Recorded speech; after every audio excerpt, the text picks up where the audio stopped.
Assalamualaikum, saya Maisura. Saya akan membentangkan bahagian pengenalan, yaitu maksud kelestarian etika dan peradaban. Yang pertama, maksud kelestarian. Kelestarian adalah keupayaan mengekalkan sesuatu. Konsep kelestarian ini juga, menurut Siti Khadijah, adalah satu paradigma ataupun contoh pemikiran futuristik yang mengarah ke masa depan dengan mengambil kira keseimbangan persekitaran, ekonomi dan sosial dalam merancang pembangunan dan peningkatan kualiti hidup. Secara keseluruhannya, konsep kelestarian ini adalah satu konsep yang mendasari prinsip tentang semua keperluan untuk hidup dan kesejahteraan adalah bergantung secara langsung atau tidak langsung terhadap semula jadi. Seterusnya, maksud etika. Etika adalah prinsip akhlak atau moral yang menjadi pegangan seseorang individu atau sesuatu kumpulan. Etika juga mempunyai maksud yang berbeza-beza mengikut peradaban di sebuah negara ataupun tempat. Sebagai contoh, dalam peradaban barat, etika diambil daripada perkataan Greek, yaitu ethos, yang membawa maksud sikap dan adat yang menjadi penentu tingkah laku sesebuah masyarakat. Manakala dalam peradaban Cina, mengikut takrifan Confucius, etika adalah nilai-nilai dalam 5 prinsip utama Wuchang.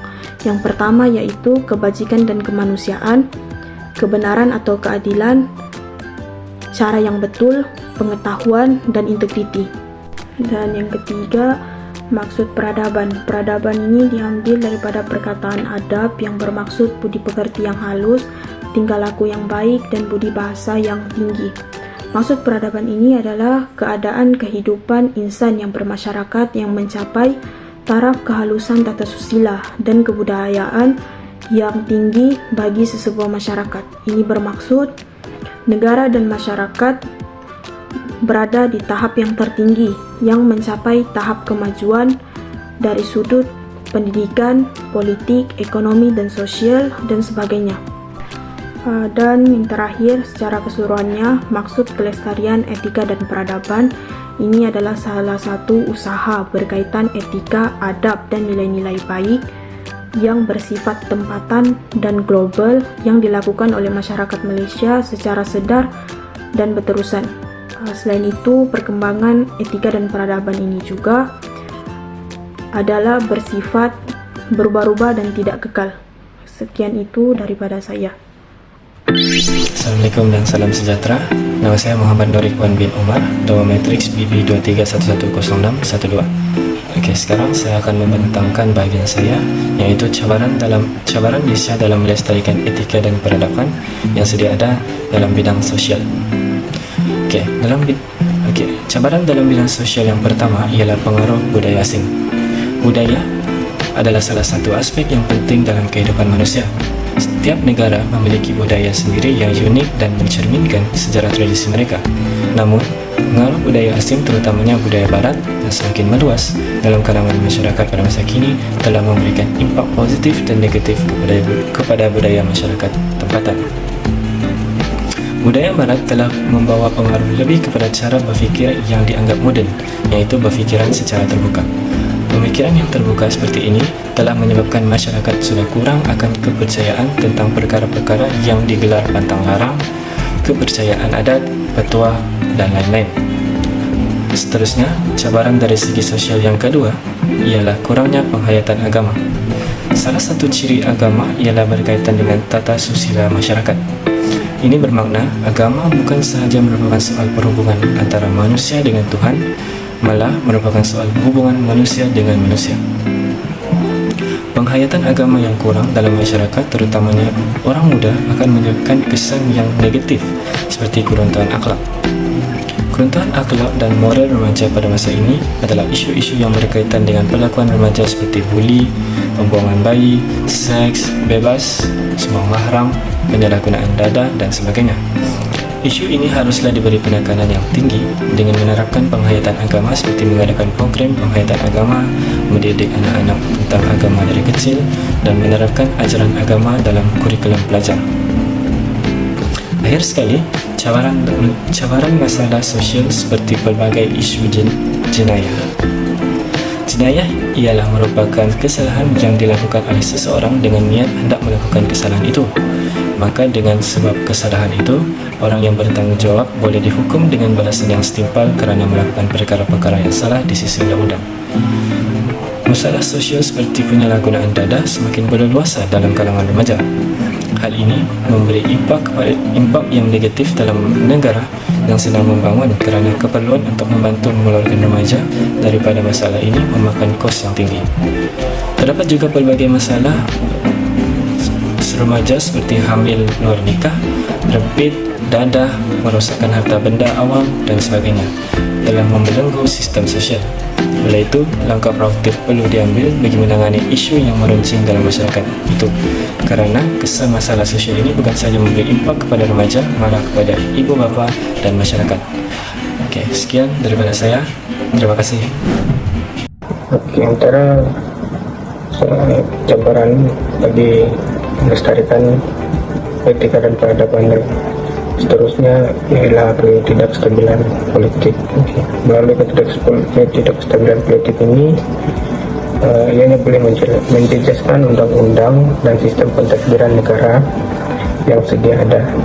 Dengan begitu, undang-undang tidak lagi dititik beratkan oleh golongan masyarakat dan mereka akan melakukan tindakan jenayah dengan sembunyi dan seterusnya.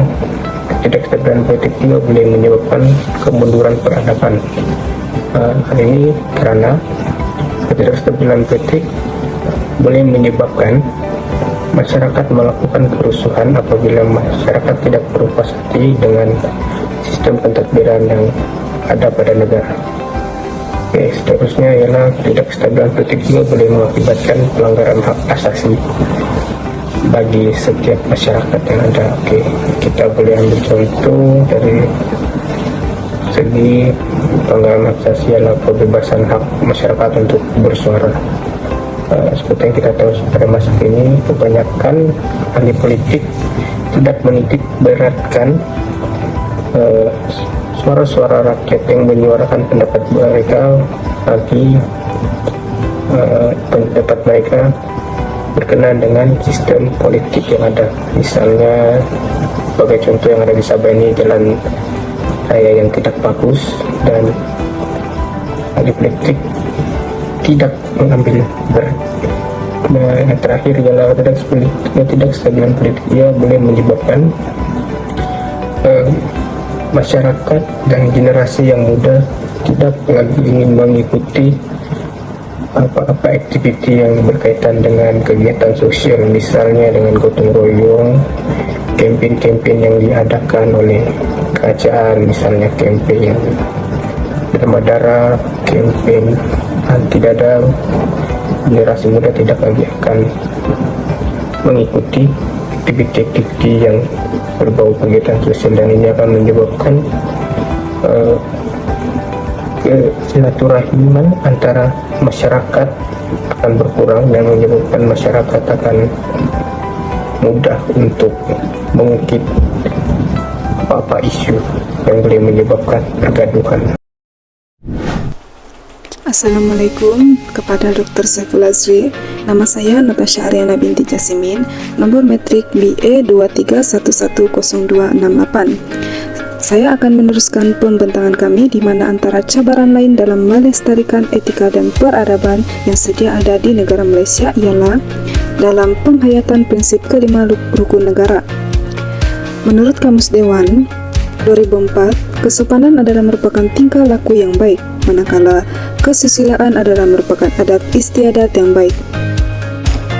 Oleh itu, masuk kepada isi, antara cabaran dalam menghayati prinsip kelima rukun negara ini ialah yang pertama, sikap masyarakat masa kini yang kurang peduli terhadap prinsip rukun negara, di mana mereka menganggap yang diri mereka tidak ada kaitan dengan prinsip rukun negara. Selain itu, sekolah juga adalah merupakan sebab ketidakpedulian masyarakat masa kini terhadap prinsip rukun negara. Hal ini kerana sekolah hanya menekankan 5 prinsip tersebut tanpa menekankan mukadimah yang mendukung prinsip rukun negara tersebut. Hal ini juga kerana mukadimah adalah merupakan jiwa kepada prinsip rukun negara. Seterusnya, cabaran yang kedua dalam menghayati prinsip kelima rukun negara ini ialah di mana masyarakat masa kini mempunyai sikap yang gemar memandang rendah terhadap sesuatu perkara seperti memandang rendah terhadap prinsip rukun negara. Generasi muda seperti mana yang diperkatakan oleh Mujibu Abdul Muiz 2020 merupakan golongan yang mentah. Oleh itu, mereka berpikir bahwa prinsip rukun negara ini tidak penting bagi mereka dan jika mereka tidak mengamalkan prinsip ini, ia tidak akan memberi apa-apa impak terhadap diri mereka. Buktinya, apabila mereka ditanya mengenai teks penuh prinsip rukun negara ini, mereka tidak akan dapat menjawabnya dengan baik. Selanjutnya, cabaran yang ketiga dalam menghayati prinsip rukun negara ini ialah di mana masyarakat Malaysia menghafal dan melafaz prinsip rukun negara ini hanya sekadar untuk memenuhi keperluan sesuatu program sahaja, seperti yang diperkatakan oleh Dr. Teo Kok Siong 2020. Tambahan lagi, masyarakat masa kini juga menganggap yang prinsip rukun negara ini hanyalah teman sampingan mereka yang selalunya terletak di bahagian kulit belakang buku latihan sekolah. Itu pun jikalau tidak terpaksa menghafal sifir, barangkali mereka tidak akan menyadari akan kewujudan prinsip rukun negara tersebut. Oleh itu, secara kesimpulannya, jelaslah bahwa penghayatan terhadap prinsip kelima rukun negara ini adalah merupakan salah satu cabaran dalam melestarikan etika dan peradaban yang sedia ada di negara Malaysia. Oleh itu, cabaran melestarikan dan peradaban ini perlulah diatasi kerana ia bukan sahaja dapat melahirkan masyarakat Malaysia yang beretika, malah prinsip kelima rukun negara ini juga akan berjaya mencapai matlamatnya. Akhir sekali diharapkan agar semua pihak dapat memberikan kerjasama dalam mengatasi segala cabaran dalam melestarikan etika dan peradaban yang sedia ada ini, agar negara kita Malaysia mendapat kemajuan bukan saja dari segi kebendaan, malah juga dari segi etika dan juga peradabannya. Sekian itu saja daripada saya. Sekian, terima kasih. Selamat pagi kepada Dr. Saiful Azri. Nama saya Celestina Usop, nomor matriks BA 231104449. Antara cabaran untuk melestarikan etika dan peradaban di Malaysia ialah cabaran ekonomi. Malaysia mengalami penyusutan wang ringgit sama seperti yang berlaku pada tahun 1997. Penyusutan wang ringgit ini disebabkan oleh faktor luar, terutama negara yang masih mengalami krisis kos sara hidup yang disebabkan oleh pandemik COVID. Kemerosotan ekonomi menyebabkan impak besar kepada rakyat. Rakyat dari semua golongan masyarakat menghadapi masalah kewangan yang membara. Dasar ekonomi baru DEB yang diwujudkan pada tahun 1971 sepatutnya dapat membasmi kemiskinan. Tetapi pada tahun 1970 hingga 2010, Malaysia tidak dapat mempertahankan pertumbuhan ekonomi dengan baik sehingga golongan kelas menengah kurang berkembang dan golongan B40 semakin meningkat. Kesan ketidakstabilan ekonomi menyebabkan hakisan sosial kepada kelestarian etika dan peradaban. Hal ini dapat dilihat melalui insiden atau jenayah yang berlaku disebabkan oleh masalah ekonomi. Kegiatan jenayah seperti penipuan dalam talian, penggodaman, dan kes kecurian semakin berleluasa. Disebabkan masalah ekonomi, keadaan ini menghakis kelestarian, etika, dan peradaban Malaysia sekiranya tidak dibendung dengan kadar segera. Antara jenayah yang menunjukkan peningkatan paling ketara ialah jenayah rasuah. Individu yang terdesak atau mempunyai masalah kewangan cenderung untuk menerima rasuah sekaligus merosakkan kelestarian etika dan peradaban di Malaysia. Itu saja dari saya, sekian dan terima kasih. Assalamualaikum dan salam sejahtera. Nama saya Amani Farwiza binti Aziz, nomor metrik BA 23110-295, dan saya akan membentangkan mengenai cabaran media sosial. Dalam usaha untuk melestarikan etika dan peradaban di Malaysia, sememangnya media sosial ialah salah satu cabaran yang perlu kita tangani. Media sosial merupakan suatu media yang digunakan sebagai alat jaringan untuk berkomunikasi atau berkongsi maklumat tanpa sempadan. Antara aplikasi yang popular digunakan oleh masyarakat kini ialah Facebook, WhatsApp, Instagram dan seumpamanya.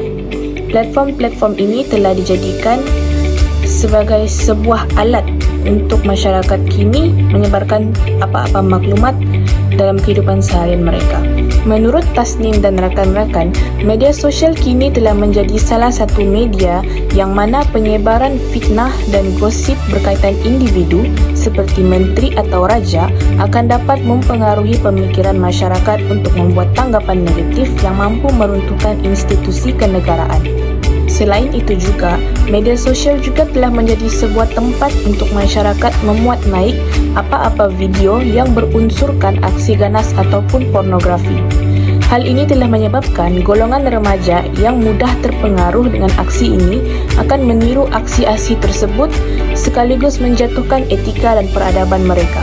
Tidak dilupakan juga, masyarakat dan golongan remaja pada masa kini cenderung untuk memuat naik video-video yang tidak berfaedah semata-mata untuk meraih perhatian dan juga mengejar populariti. Seterusnya, media sosial juga telah menjadi sebuah alat masyarakat untuk berkongsi sebuah foto dan juga status kehidupan mereka. Contohnya, influencer dan selebriti yang seringkali berkongsi foto-foto mereka di aplikasi Instagram dan juga Twitter berkenaan dengan kehidupan dan gaya hidup mereka. Hal ini menyebabkan terdapat masyarakat yang mudah terpengaruh dengan selebriti-selebriti tersebut daripada aspek pemakaian yang bercanggah dengan agama Islam. Menurut Tasnim 2019, jika dilihat cara pemakaian remaja di majlis seperti kenduri kahwin seakan berubah daripada baju kurung kepada pakaian yang kurang sesuai seperti memakai t-shirt dan juga seluar yang ketat. Media sosial juga telah menjadi satu medium masyarakat untuk bergaduh sesama sendiri. Terdapat segelintir masyarakat yang sengaja mengeluarkan pernyataan yang berbau sensitif dan mengakibatkan pergaduhan.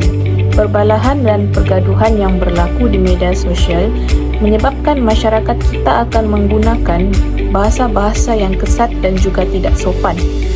Hal ini akan meruntuhkan etika dan peradaban di masyarakat di Malaysia yang sepatutnya mengutamakan bahasa Melayu itu sebagai bahasa ibunda. Secara keseluruhannya, media sosial telah disalahguna oleh masyarakat di Malaysia yang berbeza personaliti, agama dan juga bangsa. Hal ini telah menyebabkan berlakunya deklinasi etika dan peradaban dalam kalangan masyarakat di Malaysia. Penggunaan media sosial telah menyebabkan pelbagai impak negatif terutamanya dalam melestarikan etika dan peradaban di Malaysia pada masa ini. Oleh itu, golongan remaja perlulah dididik dari awal oleh keluarga agar tidak terpengaruh dengan media sosial. Sekian itu saja daripada saya, akan diteruskan oleh pembentang yang seterusnya. Assalamualaikum dan salam sejahtera kepada Dr. Saiful Azri. Nama diri Muhammad Saleh bin Idris, nombor metrik PQ23110056. Pada hari ini saya ingin membentangkan mengenai kesimpulan daripada kumpulan kami. Sebagai kesimpulannya, kepentingan etika dan peradaban dalam masyarakat dan negara adalah penting untuk dipatuhi oleh individu dalam sesebuah negara dan masyarakat. Hal ini menunjukkan bahawa etika dan peradaban merupakan satu elemen yang penting bagi perlu dicapai dalam sesebuah masyarakat kerana dapat memberikan banyak manfaat kepada kehidupan masyarakat. Etika dan peradaban bukan sahaja penting kepada individu, tetapi ia juga penting dalam kelompok masyarakat, apatah lagi bagi masyarakat yang hidup dalam dunia serba moden ini. Sebagai contoh, tidak akan berlakunya buli cyber yang kini menjadi satu budaya dalam masyarakat di mana mengundang pelbagai keburukan seperti kes bunuh diri, kemurungan dan sebagainya. Maka, jika masyarakat kita mengamalkan etika dan peradaban, tiada permusuhan atau pergaduhan yang bakal berlaku dalam sesuatu masyarakat. Oleh itu, semua pihak perlulah berganding bahu bagi mencapai etika dan peradaban dalam sesebuah negara Malaysia agar dapat mengekalkan keamanan negara kita. Sekian, itu saja daripada kami. Apa yang salah, sila kami memohon maaf. Sekian daripada kami.